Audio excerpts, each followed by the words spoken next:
오늘 이 시간 우리에게 주시는 하나님의 말씀은 신약성경 요한복음 6장 1절에서 13절까지의 말씀입니다. 제가 가진 성경으로는 신약 151면에 있습니다.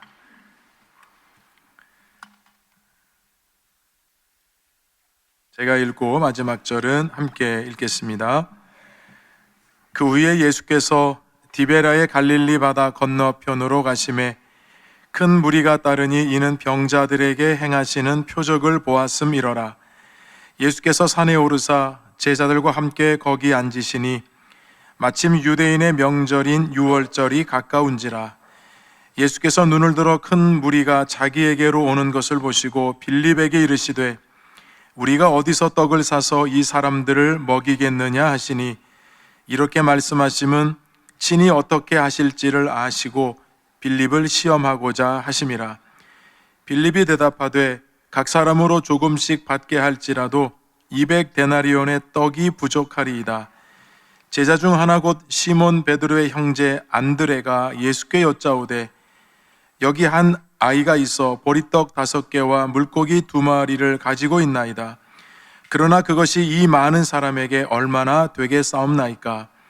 예수께서 이르시되 이 사람들로 앉게 하라 하시니 그곳에 잔디가 많은지라 사람들이 앉으니 수가 5,000명쯤 되더라. 예수께서 떡을 가져 축사하신 후에 앉아있는 자들에게 나눠주시고 물고기도 그렇게 그들의 원대로 주시니라. 그들이 배부른 후에 예수께서 제자들에게 이르시되 남은 조각을 거두고 버리는 것이 없게 하라 하심으로 함께 읽습니다. 이에 거두니 보리떡 5개로 먹고 남은 조각이 12바구니에 찼더라. 아멘.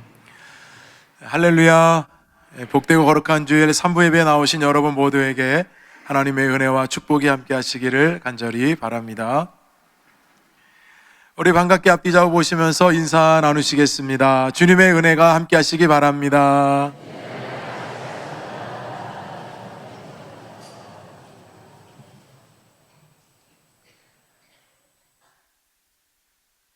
주켄 사람들이라고 하는 책이 있는데요. 주켄은 1965년 마스우라 모토라고 하는 분이 설립한 주켄 공업 회사를 말합니다. 이 주켄 회사는 지금 동아시아 지역에 여러 개를 가지고 있고 또 약 500여 명의 임직원들이 근무하고 있는 다국적 기업인데요. 무게 100만 분의 1g밖에 안 되는 아주 극소 톱니바퀴와 초정밀 부품을 생산하는 세계 최고의 정밀 회사 중 하나입니다. 그런데 이 회사는 좀 특이한 게 있습니다.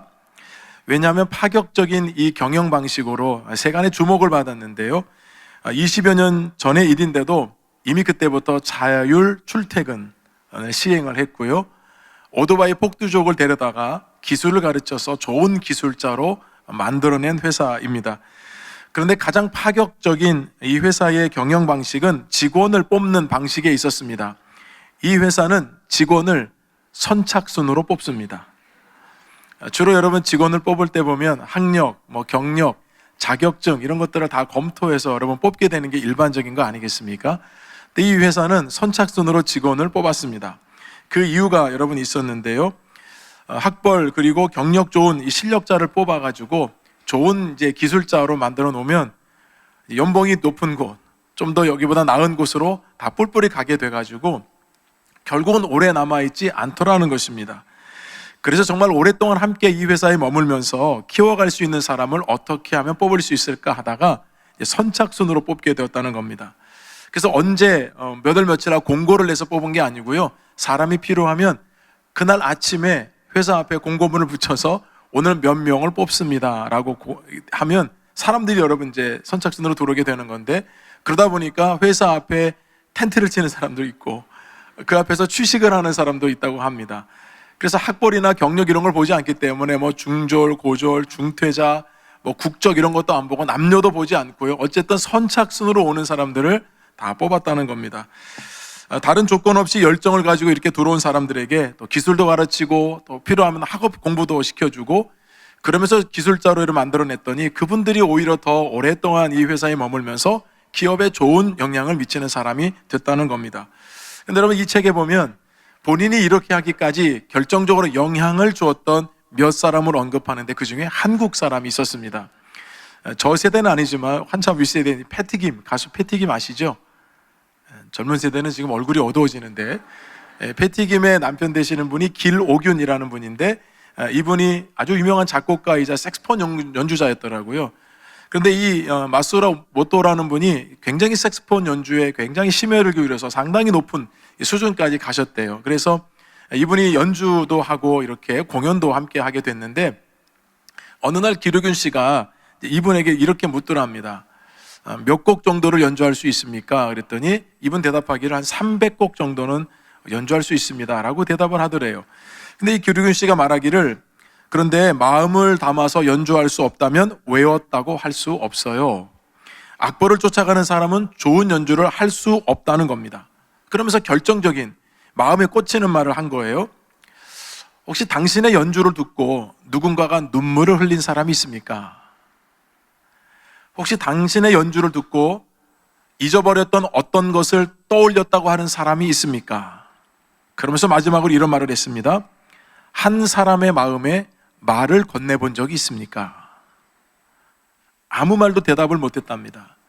그저 자기는 악보를 완벽하게 암기해서 암기한 대로 연주를 하면 그것이 가장 훌륭한 연주라고만 생각했는데, 이분은 조언을 해주는 것이 좀 더 다른 차원에서 자기에게 접근을 하면서 얘기를 해주니까, 여러분 이것이 자기에는 엄청난 충격이 되고, 과연 내 연주를 통해서 다른 사람에게 말을 건네본 적이 있는가? 그 마음을 울리고 그 마음을 단 연주를 통해서 감동을 받고, 여러분 그런 연주를 해본 적이 있는가? 여러분 물었을 때 많은 연주를 했지만 그런 경험이 없다라는 자신을 보게 된 겁니다.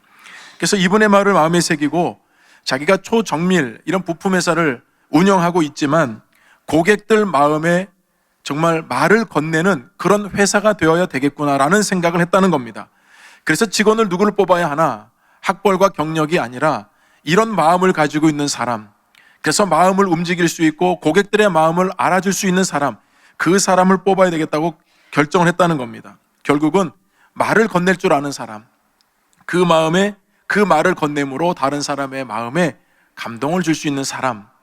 그래서 여러분 이분이 실력만 의지하는 것이 아니라 다른 사람의 마음을 이렇게 헤아릴 줄 아는 사람을 뽑기로 결정을 해서 그것을 회사 경영 철학에 실천을 했다는 내용을 실었더라고요. 여러분 그런 차원에서 오늘 본문의 말씀을 보면 예수님께서 많은 무리들에게 그 마음에 말을 건네고 있습니다.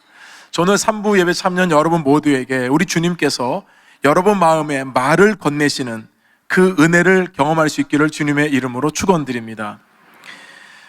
오병의 기적 사건은 사복음서에 다 기록되어 있어요. 그래서 마태복음, 마가복음, 누가복음, 요한복음 다 기록했다는 의미는 중요하기 때문이고요. 우리에게 주시는 메시지가 매우 많다는 것을 의미합니다. 오늘 본문에서는 예수님께서 건너편으로 이제 가신 것으로 시작이 되는데, 건너편이 어딘지를 말씀하고 있지 않지만 다른 복음서에 보면 예수님께서 출발하신 곳은 가버나움이었고 건너편으로 가자 하셨을 때 그 건너편은 벳세다라고 하는 곳이었습니다. 이 벳세다라고 하는 곳은 베드로와 안드레, 빌립 고향입니다. 자, 예수님께서 배를 타고 건너가셨다. 이게 여러분 우리가 갈릴리를 안 가보신 분들은 이제 감이 안 오시기 때문에 지도를 제가 좀 보여드릴게요. 예수님께서 가버나움에서 저렇게 배를 천천히 타시고 벳세다로 가신 겁니다. 위에 보시면 고라신 오른쪽에 이렇게 줄이 밑에까지 그어져 있는데, 이 줄이 그어지는 왼쪽 가버나움 이쪽은 다 헤롯이 통치했던 곳이고, 그 오른쪽 이 벳세다가 있는 쪽은 헤롯이 다스리지 않는 곳을 여러분 뜻하고 있거든요. 예수님께서는 지금 배를 타고 벳세다로 가셨는데 큰 무리들이 예수님을 따랐습니다. 그 따랐던 이유가 무엇인가? 성경이 말씀하기를 병자들에게 행하시는 표적 때문이었다 말씀합니다. 여러분 예수님 당시에도 굉장히 환자들이 많았던 것 같아요. 그래서 예수님께서 가시는 곳마다 병자들과 환자들이 많았고, 그 병자들과 환자들은 그 병을 가지고 있는 사람도 따랐지만 그 가족도 예수님께 와서 고침받기를 너무나도 사모했던 것을 알 수 있습니다. 사실 여러분 건강할 때는 잘 모르는데요, 오늘도 여러분 큰 병원에 한번 가보시면 그 병원에 왜 이렇게 환자들이 많은지 모릅니다. 정말 갓난아기부터 어르신들에 이르기까지 병원마다 여러분 가득가득 환자들이 많이 있습니다. 우린 그럴 때마다 참 안타깝긴 하지만 건강의 여러분 소중함을 다시 한번 우리가 깨닫게 되지 않습니까? 근데 예수님 당시에 이 사람들이 더 안타까운 것은 예수님께서 행하시는 기적과 표적에만 관심을 두었다는 겁니다. 예수님께서 메시아라는 것과 예수님이 이 땅에 구원자로 오셨다는 사실에 대해서는 별로 관심이 없었고, 예수님이 행하시는 놀라운 기적, 예수님이 행하셨던 이 표적에만 사람들이 목말라 하고 그것만을 보기를 원했다는 겁니다. 여러분, 예수님께서 표적을 행하셨다고 했는데 영어 번역에 보면 사인으로 되어 있습니다. 사인은 표지판이에요. 예수님은 이것이 목적이 아니고 이것이 뭔가를 향하고 있는 겁니다. 예수님께서 표적과 기적을 보여주신 이유는 이 땅에 하나님의 아들로 오신 분이 그 메시아가 예수 그리스도라는 것을 표적을 통해 보여주신 거고요. 하나님의 아들이심과 예수님이 구원자이시기 때문에 예수님을 보고 믿으라고 하는 구원을 주시기 위해서 하나의 방편으로 표적과 기적을 보여주신 거예요. 근데 사람들은 예수님을 보는 것이 아니라 예수님이 행하시는 기적과 표적을 보면서 예수님을 따랐다는 겁니다. 그래서 여러분, 여기에 굉장히 중요한 교훈이 하나 있습니다. 목자의 이 심정, 첫 번째 교훈은 불쌍히 여겨주시는 주님의 마음을 우리가 보아야 한다는 겁니다. 여러분, 사람들이 표적에만 이렇게 몰두를 했는데요, 예수님께서 벳세다로 가시니까 오늘 본문에 나오지 않아요. 그러나 마태복음에 보면 사람들이 걸어서 예수님이 계신 벳세다까지 갔다는 말씀이 나옵니다. 이게 무슨 말이냐면, 지금 예수님께서 가버나움에서 벳세다로 가시는 거, 배 타고 가는 거 뻔히 그곳으로 가시는 건 아니까 많은 사람들이 표적을 또 보려고, 그래서 많은 사람들이 도보로, 여러분 그 위에 아까 그림에 보시면 육지가 있잖아요. 그 육지를 걸어서 마을마다 이제 여러분 어디로 가냐 물어보면 저 예수님이 저 벳세다로 가시니까 따라간다고 여러분 했겠죠. 그래서 갈수록 사람들이 불어나서 이미 예수님께서 벳세다에 도착하기 전에도 많은 사람들이 이미 모여 있었다는 겁니다. 여러분, 상황이 어떤 상황인지 아시겠죠? 자, 그런 가운데 예수님께서는 이제 무리들을 두시고 산에 올라가셔서 앉으셨고 제자들도 앉았습니다. 그때 수많은 사람들이 이제 예수님이 앉아 계시니까 많은 무리들이 예수님께 몰려오기 시작했습니다. 근데 여러분, 그때가 유월절이 가까이 왔을 때였다라고 기록합니다. 여러분, 성경은 그냥 기록하지 않습니다. 왜 갑자기 느닷없이 이때가 유월절 때라는 것을 강조하는 걸까요? 이유가 여러분 있죠. 우리가 유월절 잘 아는 대로 이스라엘 백성들이 구약에서 출애굽을 해서 광야를 여러분 지나게 되잖아요. 10번째 장자의 죽음 가운데 재앙을 면했던 그 이스라엘 백성들이 광야 생활할 때 하나님께서는 하늘에서 만나를 먹여주셨습니다. 만나를 주셔서 모든 백성들이 먹게 하셨죠. 그것을 통해서 유월절을 경험하게 하신 겁니다. 마찬가지 예수님께서 이 오병의 기적을 곧 행하실 것인데 예수님께서 모든 백성들을 먹이신다라고 하는 그 그림을 유월절 때가 가까이 왔다라고 구약과 신약을 잘 연결시키면서 바로 우리 주님께서 하나님의 아들이시자 구원자시자 모든 백성들을 먹이러 오셨던 그때가 유월절 때다. 구약하고 자연스럽게 연결시켜서 우리로 하여금 앞으로 일어나게 될 상황을 기대하게 하시는 것을 알 수 있습니다. 자, 그렇다면 예수님께서 우리가 잘 알고 있는 이 오병의 기적은 왜 일으키셨으며 어떤 방법을 일으키셨고 왜 이 말씀을 사복음서에 다 기록할 정도로 우리에게 메시지를 주시는가? 자, 우리 메시지를 한번 찾아보도록 하겠습니다. 5절 말씀을 함께 읽어볼까요? 예수께서 눈을 들어 큰 무리가 자기에게로 오는 것을 보시고 빌립에게 이르시되 우리가 어디서 떡을 사서 이 사람들을 먹이겠느냐 하시니, 자, 큰 무리들이 예수님께 나오는 여러분 장면을 한번 상상해 보세요. 그리고 예수님께서 눈을 들어 그 무리들을 바라보셨습니다. 여러분, 예수님께서 관심이 있으신 겁니까? 없으신 겁니까? 있으신 거죠. 그러니까 눈을 들어서 큰 무리들을 바라보신 거 아니겠습니까? 큰 무리들이 여러분 적은 무리도 아니고 이렇게 예수님께로 향하고 온다는 것은 사실은 굉장히 부담된 일이죠. 때로는 귀찮은 일일 수도 있습니다. 근데 예수님께서는 그 무리들을 귀찮게 여기시거나 부담스러워하지 않으셨다는 것입니다. 그 무리가 오는 것을 오히려 눈을 들어서 바라보셨습니다. 사실 예수님은 이 사람들이 왜 지금 예수님을 찾아오는지를 잘 알고 있었거든요. 믿음이 있어서 찾아온 것이 아니라 이곳까지 온 것은 예수님이 여기서는 또 어떤 기적을 베푸실까, 나는 그 기적을 통해서 어떤 유익을 얻을 수 있을까, 이것만 생각한 겁니다. 그걸 아심에도 불구하고 예수님이 그 자리를 비껴가신 것이 아니라 그 사람들을 막아선 것이 아니라 오는 것을 막지 않으셨다는 뜻이에요. 즉 예수님께서는 그들을 목자 없는 양같이 유리하고 방황하는 사람들로 보셨고 안타까운 마음을 가지셨다는 것입니다. 자, 여러분, 그 말씀이 오늘 본문에 기록되어 있지만 마태복음에는 기록되어 있어요. 우리 마가복음에 기록되어 있어요. 마가복음 6장 34절 읽어보겠습니다. 예수께서 나오사 큰 무리를 보시고 그 목자 없는 양 같음으로 인하여 불쌍히 여기사 이에 여러 가지로 가르치시더라. 자, 여러분, 예수님께서 큰 무리를 보시면서 불쌍히 여기셨어요. 그리고 가르치셨습니다. 여러분, 예수님께서 먼저 눈으로 향하여서 그들을 불쌍히 여기셨다는 것이 매우 중요한 메시지죠. 왜냐하면 여러분, 불쌍히 여기셨다는 말은 원문에 보면 스플랑코 니조마이라고 되어 있는데, 스플랑코 니조마이는 여러분 굉장히 깊은 뜻을 갖고 있어요. 이 스플랑코 니조마이, 불쌍히 여기다는 원래 뜻은 애간장이 녹다, 내장이 녹아내릴 정도로 아파하다는 뜻입니다. 여러분, 백성들은 그저 예수님께서 기적과 이적을 행하시는 것을 보기 위해서 몰려들었지만 예수님은 그들을 그렇게 보지 않으셨습니다. 저들이 지금 뭔가를 바라려고 오지만 저들의 마음속에는 뭔가 공허하고 허전한 게 너무나도 많은 거예요. 억눌린 삶, 가난한 삶, 소외당한 삶을 살면서도 내가 이 땅을 왜 살아가는지를 모르고 살아가고 있는 사람들 때문에 예수님은 마음이 너무나도 아프셨다는 겁니다. 그래서 불쌍히 여기셨어요. 그래서 예수님은 그 사람들에게 먼저 가르치셨습니다. 여러분, 가르치시는 게 뭘 가르치셨겠습니까? 하나님 나라에 대해서 설명하셨겠죠. 그리고 예수님이 이 땅에 왜 오셨는지를 여러분 설명하지 않으셨겠습니까? 백성들에게 가장 필요한 것은 지금 먹는 문제가 아니라 그들의 갈급한 그 영혼을 채우는 것이 가장 중요하기 때문에 예수님께서 그들을 불쌍히 여기셔서 가르치신 줄로 믿습니다. 여러분, 말씀이 깨달아져야 자기 영적인 상태를 보는 거예요. 여러분, 우리 스스로는 아무리 우리 자신을 돌아보려고 해도 잘 돌아봐지지가 않아요. 근데 하나님 말씀이 우리 마음 가운데 임하면 그 말씀이 우리 마음을 건드리거든요. 그래서 우리 영적인 상태를 말씀을 통해 확인할 수 있습니다. 내가 왜 사는지, 무엇 때문에 사는지, 내가 무엇을 필요로 하는지, 그건 여러분 말씀을 통해서만 확인할 수 있는 거예요. 예수님께서 가르치셨던 것은 그 말씀을 깨달아야 하나님 나라를 이 땅에서 누리며 살 수 있기 때문이고 영원한 하늘나라를 소유할 수 있기 때문입니다. 그래서 예수님께서 그들에게 가르쳐 주셨던 것입니다. 사랑하는 여러분, 오늘 주님께서 예배드리는 저와 여러분들을 우리 주님께서 불쌍히 여겨주시기를 주님의 이름으로 축원합니다. 주님이 불쌍히 여겨주셔야 그래야 그 다음 단계로 나아갈 수 있는 거예요. 여러분들이 어떤 마음으로 오셨든지 주님은 여러분들의 마음을 잘 알고 계십니다. 그래서 우리 주님께서는 우리를 불쌍히 여기시는 거예요. 우리 주님의 애간장이 녹을 정도로 우리 상황을 안타깝게 여기시고 우리에게 무엇이 필요한지를 주님께서 아시기 때문에 오늘 이 예배와 말씀을 통해 여러분들의 모든 필요를 우리 주님께서 채워주실 줄로 믿습니다. 우리 예수님께서요, 이렇게 많이 모여들고 있는 사람, 그 무리를 보시면서 이제 가르치셨는데요, 다른 복음서에 보면 해가 뉘엿뉘엿 지고 있었습니다. 그때 예수님께서 갑자기 빌립에게 이런 질문을 하셨습니다. 이르시되 우리가 어디서 떡을 사서 이 사람들을 먹이겠느냐 하시니. 사실 굉장히 당혹스러운 질문이죠.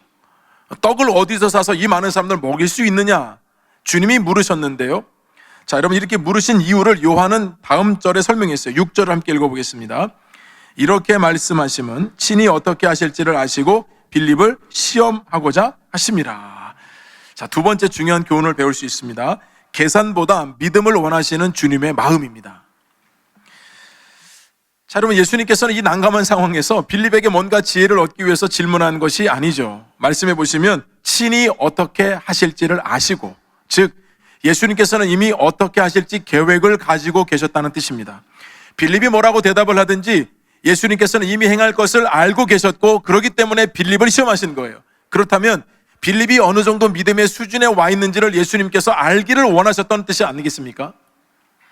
여러분, 믿음이라는 것이 그렇거든요. 평상시에는 여러분들이 이렇게 교회를 다니고 신앙생활을 해도 믿음이 잘 드러나지 않습니다.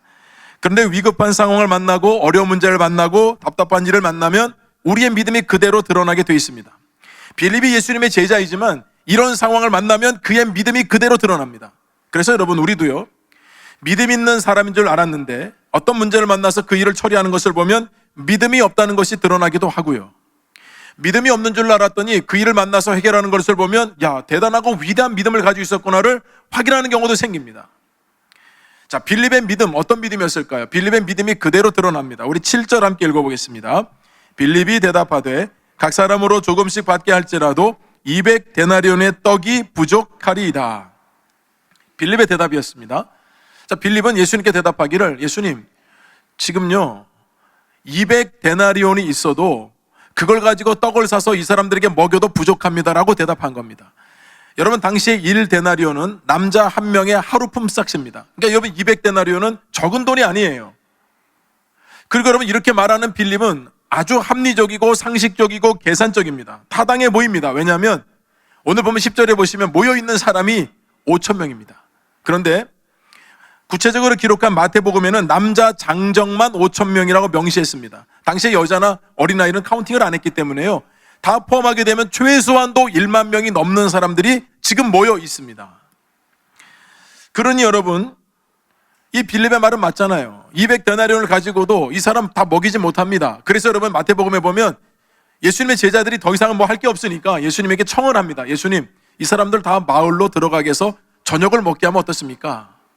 여러분, 이것도 말이 안 되는 게요, 10,000명이 넘는 사람들이 갑자기 여러분 저녁에 고을과 마을로 흩어진들 어디 가서 여러분 밥을 먹을 수 있겠습니까? 제자들은 아무런 대안이 없으니까 그저 예수님께 그냥 말잔치한 거예요. 다른 제자들은 여러분 어땠을까요? 다른 제자들도 별다를 바가 없었어요. 왜냐하면 빌립의 말에 동의하고 있었으니까요. 200데나리온 가지고도 못 먹이는데 이거 어떻게 하나? 예수님이 왜 우리에게 이런 질문하시나? 여러분 그렇게 했을 겁니다. 제자들은 굉장히 합리적이고 계산적이고 타당합니다. 그런데 이 이야기를, 답을 들은 주님의 반응이 나와 있지 않습니다. 기쁘지 않으셨기 때문에 그래요. 주님이 원하시는 대답이 아니었기 때문에 그렇습니다. 빌립이 이렇게 말하는 내면에는 무엇을 깔고 있냐면, 이 돈으로도 지금 이것을 해결할 수 없는데 주님이라고 뭐 다른 방법이 있을까? 여러분 이렇게 생각하진 않았을까요? 자신은 할 수 없지만 우리 주님은 창조주이십니다. 그런데 여러분, 빌립은 예수님을 자기와 동격, 자기의 수준에서 여러분 그냥 생각하고 거기서 마른 거예요. 자신의 계산을 신뢰하지 말고 주님을 절대적으로 신뢰하고 믿어야 하는 빌립이었지만 빌립의 믿음은 보이지 않습니다. 적어도 여러분, 빌립이 믿음을 가지고 있었다고 한다면, 빌립에게 그 믿음이 작동하고 있다면 적어도 빌립은 이렇게 답변을 해야 됩니다. 제가 여러분 믿음의 빌립을 가정해서 제가 답변을 해볼게요. 주님, 떡을 살 것을 제가 계산해 봤더니 200데나리온으로도 부족합니다. 그러나 우리 주님은 우리의 계산과 생각을 뛰어넘어 행하실 것을 믿습니다. 마음에 안 드세요, 여러분? 여러분, 적어도 빌립이 여러분 이렇게 대답을 했다고 한다면 우리 주님의 마음이 얼마나 기쁘셨을까요? 여러분, 빌립의 마음속에 이와 같은 믿음이 있었다고 하면 진짜 여러분 이런 고백을 했겠죠. 주님, 우리는 이거밖에는 계산이 안 되는데요, 주님은 더 하실 수 있으니까요, 주님이 행하실 것을 저는 믿습니다라고 하면 되잖아요. 여러분, 계산은 빌립이 할 수 있어도 그 이상은 주님이 하실 수 있으니까 주님께 맡기면 되는 문제 아닌가요? 근데 그렇게 하지 못했다는 말입니다. 제가 여러분 이 말씀을 묵상하면서 구약의 똑같은 한 장면이 떠오르는 거예요. 그게 여러분 구약의 정탐꾼 이야기입니다. 하나님께서 이스라엘 백성들을 약속의 땅에 들어가게 하셨죠. 하나님이 이끄시는데 여러분 그 땅을 정탐할 필요가 있어요, 없어요? 없죠. 하나님이 들여보내시는데 여러분 그 땅을 먼저 본들 안 본들 무슨 상관이 있어요? 하나님 보내신다고 했는데. 근데 여러분, 백성들은 믿음이 부족해가지고요, 그 땅 정탐하고 싶다는 겁니다. 그래서 모세를 통해서 하나님께서 그러면 각 지파의 지휘관, 정탐을 할 수 있는 탁월한 사람 한 사람씩 뽑으라고 그랬어요. 몇 명이 뽑힙니까?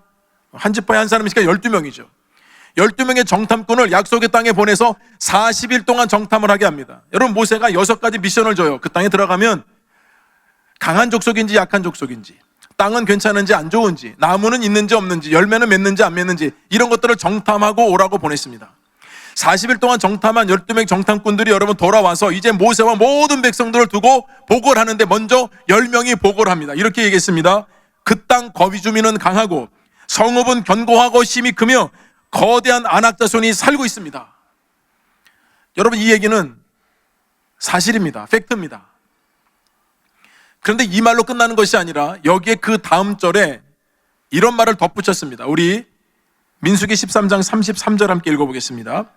거기서 네피림 후손인 아낙 자손의 거인들을 보았나니 우리는 스스로 보기에도 메뚜기 같으니 그들이 보기에도 그와 같았을 것이니이다. 여러분, 이것은 과장되게 표현한 자기 표현입니다. 앞에 얘기한 것은 그 약속의 땅에 가봤더니 정말 성읍도 견고하고 아낙 자손 거인들이 살고 있고, 그건 여러분 보았으니까 여러분 팩트지만, 그 뒤에 말하는 것은요, 우리가 스스로 보기에도 메뚜기 같다고 하는 것은 과장된 자기 표현이요, 믿음이 없는 말이요, 비신앙적인 말이죠. 12명의 정탐꾼 중에 10명은 이렇게 보고했습니다. 여러분, 백성들이 얼마나 그 얘기를 듣고 절망을 했는지 밤새도록 통곡하고 울었다고 했잖아요. 하나님께서 우리를 괜히 광야까지 내보내셔가지고 우리를 들어가지도 못하는 땅에 여기서 죽이시는 거 아니냐. 모든 백성들이 예외 없이 통곡하고 울었습니다. 근데 여러분, 두 사람 여호수아와 갈렙은 그렇게 얘기하지 않았습니다. 똑같은 시간, 똑같은 장소, 똑같은 그것을 보고 돌아왔음에도 불구하고 여호수아 갈렙의 보고는 그 땅은 심히 아름다운 땅이라.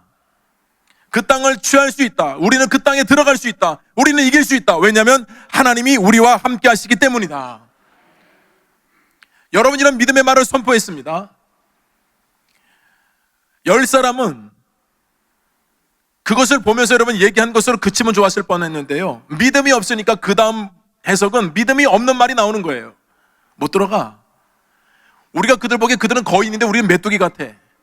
여러분, 이 얘기를 듣고 들어가려고 하는 사람이 누가 있겠습니까? 모든 사람을 좌절하게 하고 절망하게 합니다. 근데 여호수아 갈렙은 여러분 다른 거 아니에요. 그들이 말한 것에서 반박하지 않았어요. 본 거는 맞으니까요. 근데 뭐가 있었느냐? 여호수아 갈렙에게는 믿음이 있었다는 뜻입니다. 우리는 본 것은 이거지만 하나님이 약속하신 땅 아니냐? 우리는 그 땅을 들어갈 수 있다. 하나님이 우리와 함께 하시기 때문에. 더 이상 여러분 무슨 설명이 필요합니까? 결국 여러분, 원망하고 불평했던 모든 사람들은 하나님이 약속의 땅에 들어갈 수 없다고 하셨잖아요. 그래서 여호수아 갈렙만 들어간 거 아닙니까? 여러분, 지금 빌립의 문제가 뭐예요? 빌립은 계산 잘해요. 똑똑해요. 여러분, 그 많은 사람을 보면서 200데나리온을 여러분 계산하는 사람은 대단히 똑똑한 사람이죠. 똑똑하다고 믿음 있는 것은 아닙니다. 똑똑한 것과 믿음은 별개 문제예요. 만약에 여러분 빌립이 계산까지 하고 거기에 믿음을 더했다고 한다면 오병이어의 기적 같은 사람, 영웅처럼 됐을 겁니다. 그 기회를 다 놓쳐버린 거죠. 그 믿음 없는 것이 그대로 다 들통나고 탄로나면서 오병이어의 기적하면 이 사건 속에 빌립은 너무나도 초라하고 너무나도 미약하고 계산만 잘하는 사람으로 등장하지 않습니까? 사랑하는 여러분, 우리 삶 속에 우리는 연약하고 우리는 작지만 하나님이 하시는 역할이 있어요. 하나님이 하시는 그 믿음의 역사를 여러분 기대하시고 소망하면서 하나님께서 행하실 일들이 여러분의 삶 속에 이루어지기를 주님의 이름으로 축원합니다. 세 번째 교훈은 여호수아 갈렙 같은 믿음의 사람이 오늘 본문에 또 등장한다는 것입니다.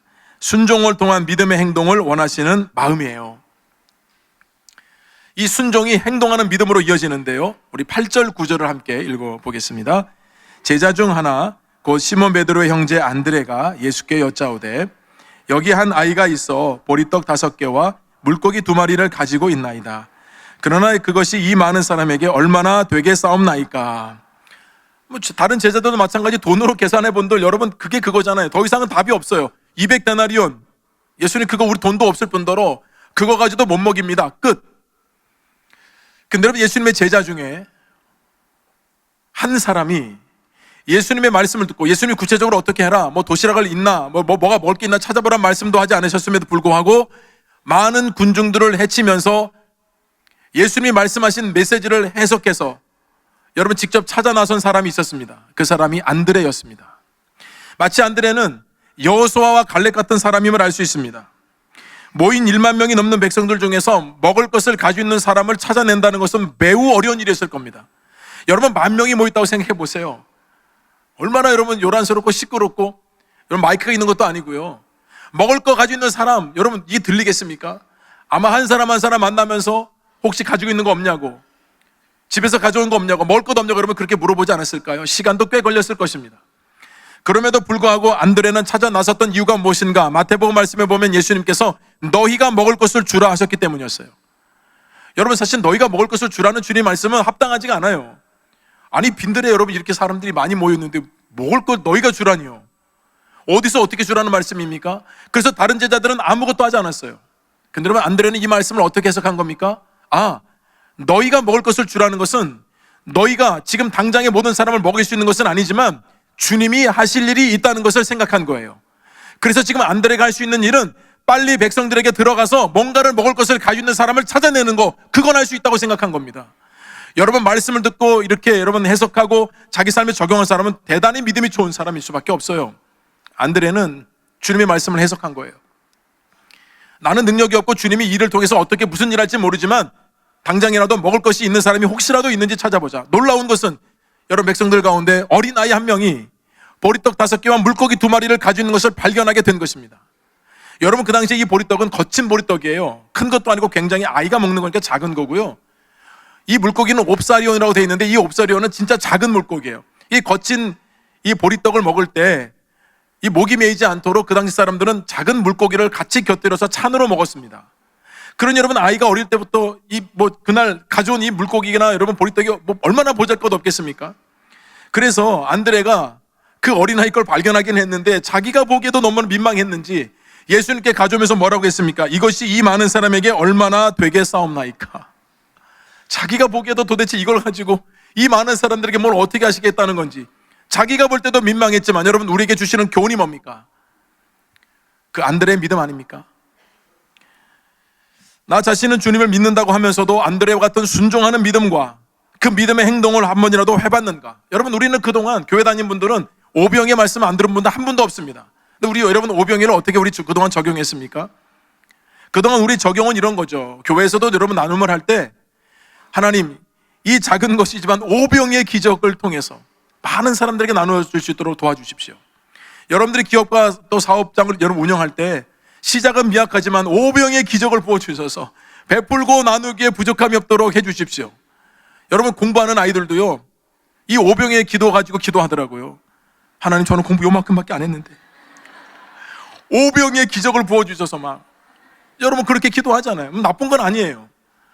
여러분, 우리 가지고 있는 능력이 적고 가지고 있는 건 적지만 하나님께 드릴 때 하나님 이것을 통해서 풍성하게 하셔서 많은 사람들에게 흘려보낼 수 있도록 해주십시오. 여러분, 이렇게 오병의 우리 기적의 말씀을 통해서 여러분 그렇게 우리 적용하지 않았습니까? 근데 우리가 주목하지 못했던 건 뭡니까? 안드레의 순종과 안드레의 믿음의 행동을 우리는 그동안에 너무나도 그냥 지나쳐버렸다는 데 있습니다. 계산만 하는 그 빌립, 여러분 우리들의 모습이 아니었던가요? 불가능해 보이니까 포기해버리고 주님의 말씀이 무슨 말씀인지도 모르고 어떻게 적용할지도 모르고, 그래서 안드레 같은 신앙과 믿음을 여러분 우리는 달라고 기도해 본 적이 정말 있으십니까? 오병의 기적은 적극적인 순종의 사람 안드레가 없었다면 결코 일어날 수 없는 기적이었습니다. 그가 어린아이의 그 도시락 같은 그 작은 것을 주님께로 가지고 왔기에 주님께서 그걸 보시고 기뻐하시면서 기적을 베풀어 주신 것입니다. 우리 주님께서요, 모이는 모든 사람들을 앉게 하셨어요. 그리고 이 보리떡 5개, 물고기 2마리, 보잘것없는 이거 가지고 하늘을 우러러 축사하시면서 예수님께서 떼어주기 시작했습니다. 놀라운 일은 예수님께서 떼어주시면 떼어주실수록 더 풍성하게 많아져서 모이는 모든 사람들이 풍족히 먹은 줄로 믿습니다. 아멘 하신 분들은 그때 당시 다 드신 분하고 똑같은 거예요. 여러분, 주님께서 주시는 것은 부족함이 없었어요. 다 배고팠죠. 다 가난하고 소외당한 사람들이니까요. 근데 우리 주님께서 떼어주시면 떼어주실수록 수많은 사람들이 먹고 도대체 이것이 어디서 났는지 모를 정도로 풍족하게 먹어서 배부르게 된 것이 여러분 오병의 기적이란 말이에요. 주님께서 우리 모든 백성들의 마음의 문을 두드리신 거예요. 너희들의 필요한 게 뭔지 아니? 너희들의 필요한 것은 먼저 이 오병의 기적의 떡이 아니고 바로 나 자신이야. 예수님을 바라보게 하셨던 예수님의 그 놀라운 역사가 여기 담겨 있다는 것입니다. 안드레의 순종과 안드레의 믿음의 행동이 가져다준 모든 사람들을 풍족하게 했던 놀라운 기적의 역사의 현장이었던 것입니다. 사랑하는 여러분, 여러분들의 삶에도 이와 같은 은혜가 있기를 축복합니다. 안드레 같은 믿음이 있기를 축복합니다. 끝으로 여러분, 우리가 꼭 기억해야 될 말씀 한 가지가 더 있어요. 모든 사람이 이렇게 배불리 먹었는데요, 예수님께서 제자들에게 말씀하시기를 남은 조각을 다 거두고 버리지 말라 하셨습니다. 그래서 여러분, 제자들이 또다시 다른 복음서에 보면 50명째로 그룹지 않도록 주님 하셨거든요. 10,000명이 넘는 사람들을 여러분 그렇게 앉히는 것도 시간이 많이 걸렸을 거고 다 배불리 먹었는데 예수님이 다시 보내셔서 그 남은 거 다 거두고 오라고 하시니까요. 다 거뒀더니 12바구니에 가득 찼다고 말씀합니다.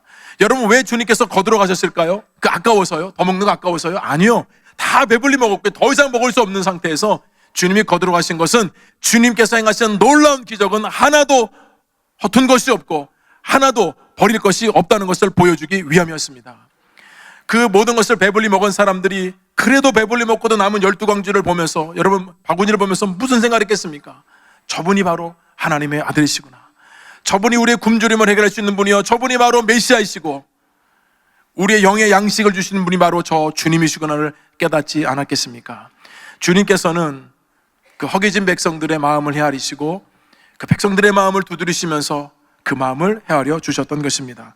사랑하는 교회 여러분, 오늘 우리 주님께서는 오병의 말씀을 통해서 우리 마음에 말을 건네오십니다. 우리 마음에도 허전함이 있고 또 공허함이 있고 분주하게 여러분 일상을 살아가다 보면 어느덧 주일이 다가와서 교회에 왔지만 한 주간의 내 삶이 너무나도 지쳐가지고 여러분 교회 와서 그래도 위로받고 싶고 힘을 얻고 싶은 분들이 아마 많이 계실 겁니다. 여러분, 이 오병의 기적의 말씀은 목자의 심정을 우리에게 알려주시는 하나님의 말씀입니다.